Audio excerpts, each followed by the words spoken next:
눈물의 선택이라 가족도 해고합니다. 진짜 충격적인 이야기죠. 그런데 이 말이 사실입니다. 여러분, 이 지표를 한번 보세요. 무급 가족 종사자 현황입니다. 2024년 12월을 보시면요. 77만 5천 명이에요. 전년 대비해서 10,000명이 줄어들었어요. 엄청나게 줄어들었죠. 다시 말해서 말입니다. 2023년 대비 2024년에 무급 가족 종사자가 10,000명이 줄었다는 이야기예요. 월급도 안 받고 있는 가족 직원을 사실상 내보냈다는 이야기잖아요. 내 혼자 한다는 이야기예요. 부부끼리 장사를 하다가 여보, 당신은 배달이라도 해. 그래야지 우리 먹고 살 것 같아. 그만큼 장사가 안 된다는 뜻입니다. 장사가 잘 되면 무급가족 종사자가 줄어들 리가 없죠. 장사가 안 되기 때문에 줄어드는 거예요. 여러분 보세요.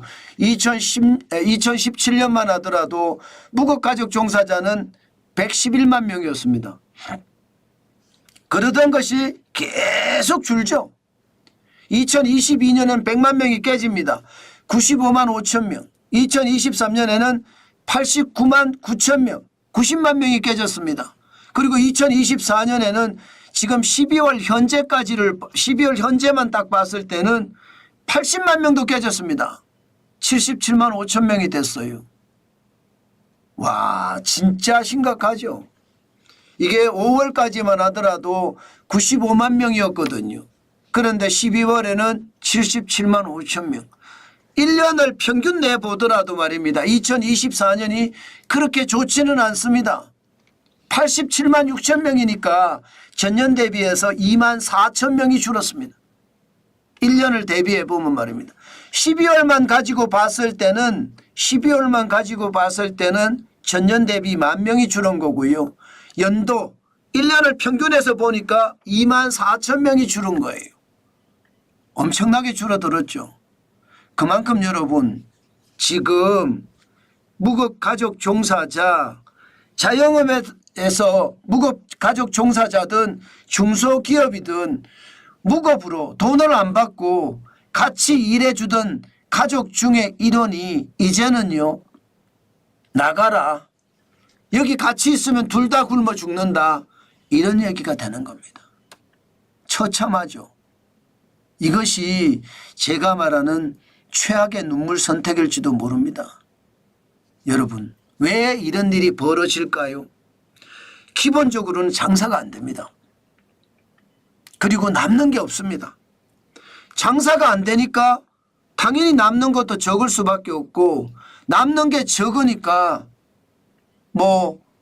부부끼리 하다가 남편한테 나가라고 이야기하는 거고요. 모자간에 하다가 아들한테 나가라고 하는 거고요. 모녀간에 하다가 딸한테 나가라고 하는 거예요. 어디 가서 다른 일을 해서 벌어야 우리 가족이 먹고 산다. 이런 얘기가 되는 겁니다. 실질적으로도 여러분, 저는 이 지표를 보면서요, 참 대한민국이 심각해졌다. 장사가 이 정도 안 된다는 것은 최악이지만 더 심각한 것은요, 사람을 뽑지도 못합니다.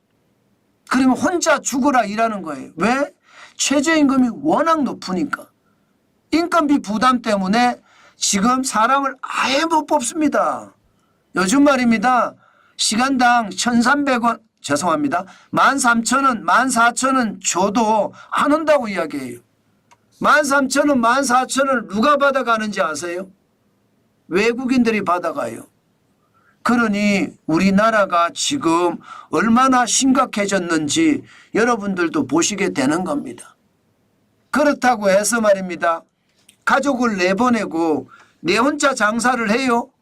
내 혼자 장사하는데 그게 잘 되느냐? 여러분, 이것도 시원치 않습니다. 나 홀로 자영업자잖아요. 2024년을 보십시오. 2023년에 비해서 4만 4천 명이 줄어들었어요. 어떻게 하든 살아나려고 무급 가족 종사자를 내보냈는데 내 혼자 버티다 보니까 못 버티는 거예요. 못 버티는 게. 그래서 망하는 거예요. 그래서. 이게 여러분 2018년에 나 홀로 자영업자가 굉장히 적었어요. 398만 7천 명이었습니다. 그러던 것이 2019년, 2020년, 2021년, 2022년 계속 늘어나죠. 왜 늘어날까요?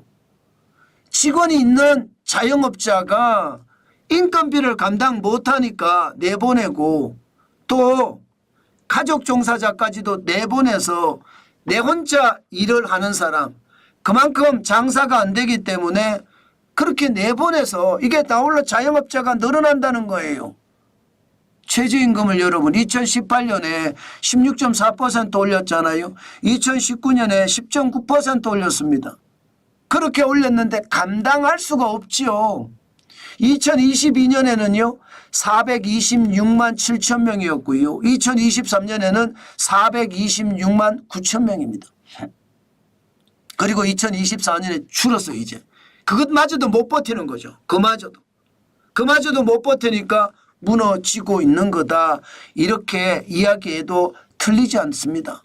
가족을 내보냈는데 내 혼자서 버티려고 하지만 이조차도 못 버틴다는 이야기예요. 그나마 올 12월에 약간 늘어나긴 했어요. 나 홀로 자영업자가 12,000명 12월만 기준으로 봤을 때는 2023년 12월하고 기준으로 봤을 때는 12,000명이 늘어났습니다. 그러나 이도 좋은 얘기가 아닙니다. 기본적으로 여러분 나 홀로 자영업자가 늘었다는 것은 그동안 직원 둔 자영업자들이 직원들을 내보내고 가족 종사자를 내보냈기 때문에 이게 2인 자영업자 3인 자영업자가 나 홀로 자영업자가 됐다는 뜻이니까 좋은 얘기가 아닙니다. 그만큼 말입니다. 상황이 굉장히 어렵다 이렇게 이야기할 수가 있고요. 직원을 둔 자영업자도 사실상은 마찬가지 12월 달에 상황이 좋지 않습니다. 12월 달에는 전년 대비하면 4천 명이 줄었습니다. 좋지 않죠. 물론 말입니다. 물론 1년 전체적으로 보면 12,000명이 늘어난 건 사실이에요. 그렇지만 여러분 직원을 둔 자영업자가 12,000명이 늘어났지만 과거하고 한번 비교해 보세요. 2018년에 직원을 둔 자영업자는요 165만 1,000명이에요. 거기에 비하면 143만 3천 명 굉장히 적은 숫자죠. 그만큼 말입니다. 자영업해서 못 먹고 산다. 이게 중소기업이든 중견기업이든 다 인건비에 대한 부담이 있지만 특히 말입니다. 이게 5인 미만 사업장 내지는 10인 미만 사업장 소상공인 자영업자들은 굉장히 어렵다는 뜻이에요. 이게 2021년에 130만 7천까지 떨어졌다가 3년 연속 올랐다. 이 말은 맞는 말이에요. 근데 문제는 계속해서 망가지는 게 문제고 지금 12월이 또다시 무너졌다는 게 문제잖아요. 여러분 경제라는 게 지표를 가지고 이야기하는데요. 이 지표를 보면 지금 대한민국의 현장 경제 상황은 굉장히 어렵습니다. 직원을 둔 자영업자가 12월에 마이너스가 됐다는 사실 그리고 말입니다. 더 놀라운 것은 나 홀로 자영업자가 계속 줄어든다는 이게 늘어나는 게 맞거든요. 그런데 줄어들고 있거든요. 그것은요. 무급차 가족 종사자까지도 지금 자영업판에서 빠져나온다는 사실 진짜 심각하죠. 여러분 자영업은요. 기본적으로 대한민국 경제의 기본 틀입니다. 소비의 주체고요. 자영업이 잘 돼야 우리 경제가 살아난다. 이렇게 얘기할 수가 있습니다. 그런데 자영업이 안 돼요. 심지어 가족까지도 해고하는 상태입니다. 그렇다면 우리 경제가 지금 얼마나 어려워지고 있는지 그리고 앞으로 얼마나 더 어려워질지 여러분들은 아시고 계실 겁니다. 분명히 현장에는요, 허들이 있습니다. 현장 경제가 살아나지 못하게 만드는 허들 말입니다. 최저임금의 문제나 주 52시간의 문제 확실히 해결이 돼야 돼요. 이대로 가잖아요. 아마 최악의 상태가 저는 될 거라고 봅니다. 돈을 뿌리면 나아지겠죠. 그러면 국가재정은요. 국가재정은 또 박살이 날 거예요. 그래서 대한민국의 신용등급이 왕창 떨어져서 정치가 완전히 무너지는 그런 사태, 경제가 완전히 무너지는 그런 사태, 저는 충분히 있을 수 있다고 봅니다. 여러분, 가족을 해고할 정도입니다. 그 정도로 현장이 좋지 않습니다.